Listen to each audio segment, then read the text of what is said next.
बुजुर्ग फरमाते मैंने दुआ मांगने का तरीका अपनी बीवी से सीखा। हजरत वो किस तरह?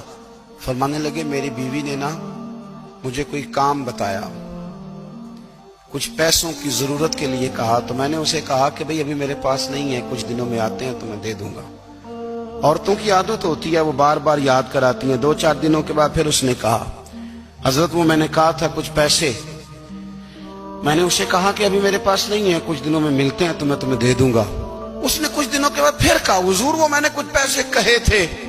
फरमाते मैंने डांट दिया, मैंने कहा कि क्या तू रोज मुझे शर्मिंदा करती है, कहा ना मेरे पास नहीं है, होंगे तो दे दूंगा, तू रोज याद कराती है।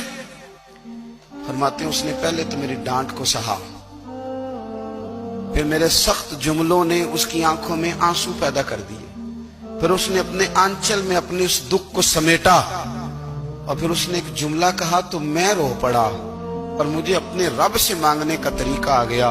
मुझे कहने लगी हजरत जी आपने डांट दिया, मैंने सह लिया, पर आप ही मेरे शौहर हैं, बताएं ना, आपसे न कहूं तो मैं किससे जाके कहूं।